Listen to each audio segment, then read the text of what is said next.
無限大の地図広げ果てしないピアノ場所へ Let's sing on 高く頬を上げて風に乗れ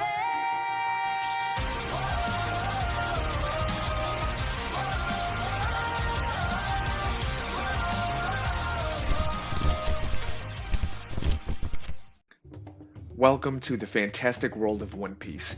In this card game, you have thousands of cards to choose from and countless leaders to back those cards up. In short, forming your own crew. Each player gets one leader and a deck of 50 cards revolving around that leader or some form of support regarding that leader. Each player will also start off with 4 or 5 life depending on the leader that they have. Dual color leaders have 4 life. Monocolor leaders have 5 life, while other leaders will have certain effects that will allow them to have less than 5 life or more than 5 life. Now, with the wide variety of leaders in this game, surely finding one to pick is going to be the hardest part of this whole game. But that's the fun in experiencing a new card game. So come with me on a new journey in a new series that I present to you called Leader Locked. In this series, I will basically be locked to a leader for the month that I attend locals in hopes of trying to win locals with that deck. Now, I feel like there should be some rules or stipulations in regarding me not being able to win locals with that deck. I haven't quite figured out what those are going to be yet, so hopefully, maybe with your guys' help, we can come to some sort of conclusion or rule set as a penalty for me not being able to win locals with that deck. Now, after each month, I will be switching the deck to another leader, hopefully with your guys' help in a voting system either on Twitter or YouTube. Haven't quite figured out how I'm going to go about that yet either, but I'm excited to show you guys these next few matches I have for the week at locals. Unfortunately, I was only able to record my first 2 matches. I had something come up at the end of my second round, but this coming weekend I should be able to record all of my matches, so I should be able to figure out how to condense everything into at least 2 to 3 videos. I don't want to have one too many matches in one video, as that kind of extends what I want in that time frame. Anyway, with all that talking being done, come with me on a new journey of episode 1, Leader Locked.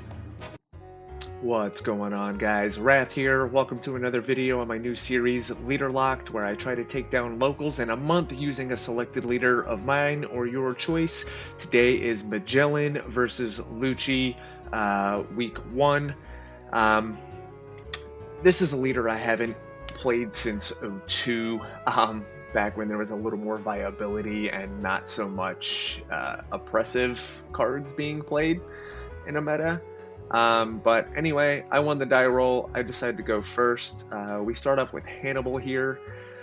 Search the top 5. I'm explaining to him what it is the card does. I don't think anyone here has really played any leaders under set 4, maybe 5, which is quite a few people here.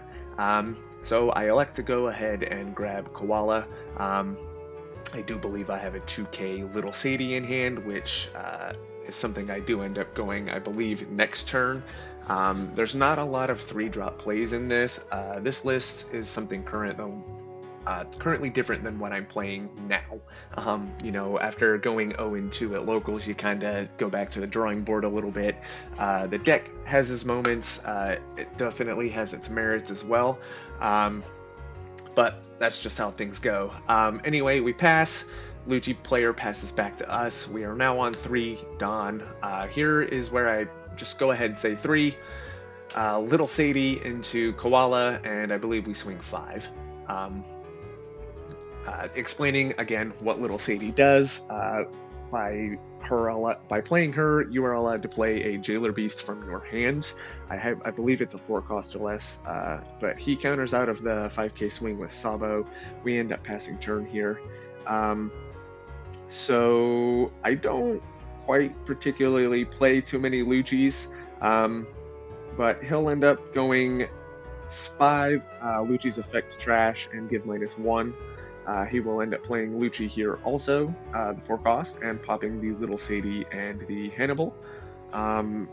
pretty much removing any potential swings that might have been set up later with the little Sadie. I believe we are on our 5 Dawn turn here. I don't quite remember what it is we play. I think I end up trying to play Law, not realizing he didn't have 7 cards. I ended up getting Isha's effect mixed up with Law. It's been a while since I've played this at all. But we swing 6, he takes it. Here's the mistake I was talking about.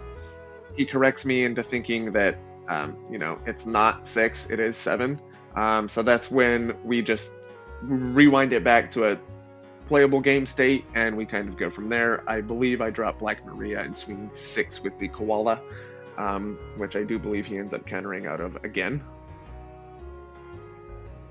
Oh, no. Okay, so he ends up taking it. Oh, yeah, that's right.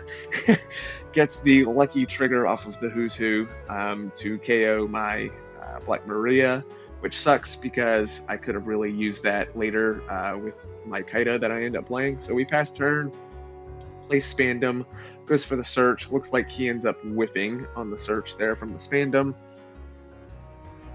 which is not too bad. We enjoy seeing it sometimes. No offense to Lucci players. Wesk, I love you. Just know that. So here he will go ahead, swing Lucci effect, giving -1 after trashing the 2. I believe I counter. And what is this he plays here? Kaku, yeah. Plays the Kaku, ends up KOing the Koala. So then I ramp the Dawn for the KO. He passes turn. We are now on, I believe, our 7 Dawn turn. After he swings with the Lucci, which I do end up taking, putting me, I believe, at a total of 3 life. So I now believe we're at 3 and 3.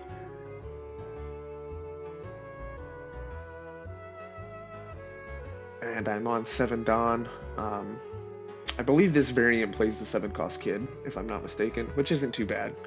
Or am I at 8 Dawn? I think I swing 6 or play Hannibal. I'm trying to remember.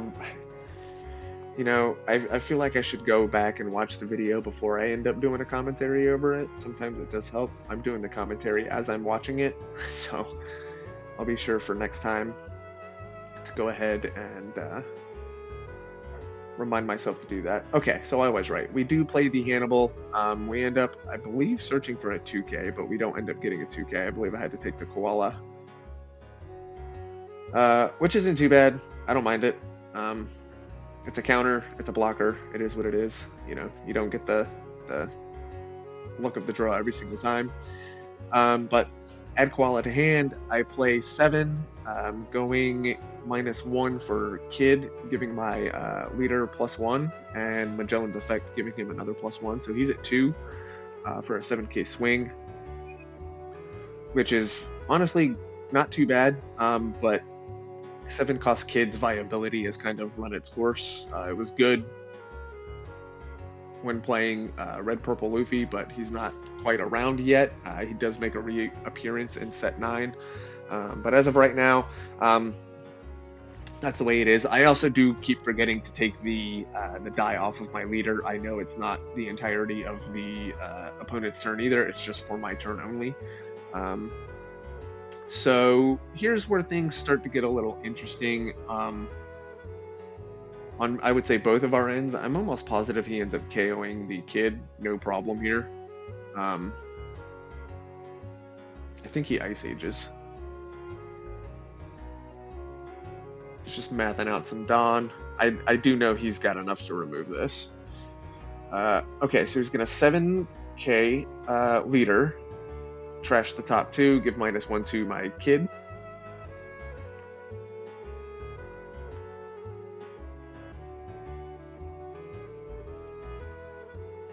Is it minus? I think it's -1.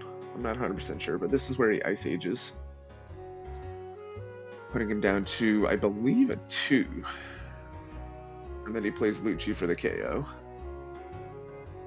Essentially clearing my board, which sucks.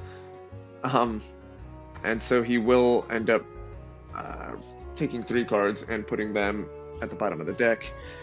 to essentially see off Lucci's effect. He also gets the Spandom, which is crazy. The amount of searches he did this game was just fucking bonkers. Kudos to you, man. I just wish my deck had that kind of power. So we counter out of this swing.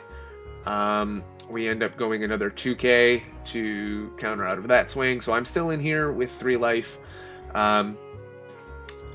And yeah. So I was right. I kind of had a brain fart here, not thinking my leader still had 1k because my kid was no longer on board, but the effect is until the start of my next turn. So we were good on that after we corrected it. Now, going on to my 9 Dawn turn.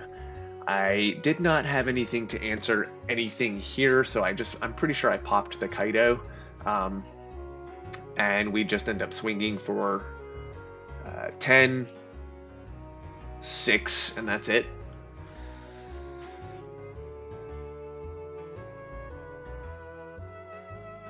Now, what did did I pop the Kaku here? I feel like I popped the Kaku. Realistically, I should have popped the Kaku if I didn't. Oh, that's my mistake. I should have popped the Kaku. And because I didn't pop the Kaku, yeah, I went about that all wrong. Now that I'm seeing it, oh, why did I not pop the Kaku? I could have gotten rid of both. I'm going to beat myself up over that. I'm just now catching that. Anyway, so we end up popping the Lucci. We swing, we KO one of the Luccis, and I believe we swing with the leader to pop the Lucci, or KO the Lucci in battle. He ends up countering out of the 1. Oh, that whole turn's a blur. I'm still literally beating myself up in my head over that play. So he ends up swinging 9 here, I believe. 5, 6, 7, 8. Yeah, 9. Which we do end up taking. He swings 5. We counter for 2. I had no other counter in hand, so that was a 2k. So I pretty much end up trying to play it out here as best as possible.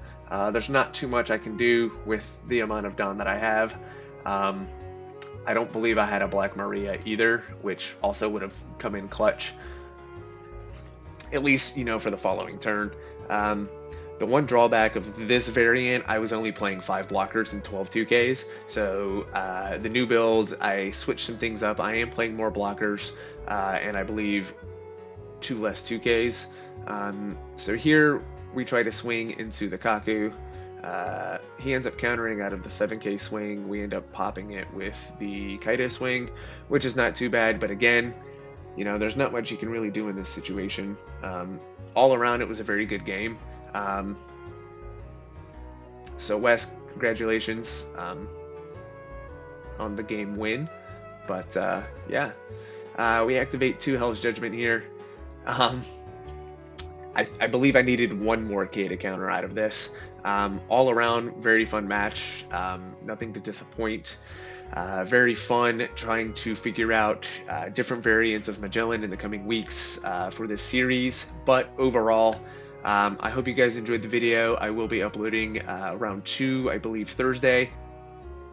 With that being said, be sure to comment, like, subscribe, and share with your friends. Wrath out.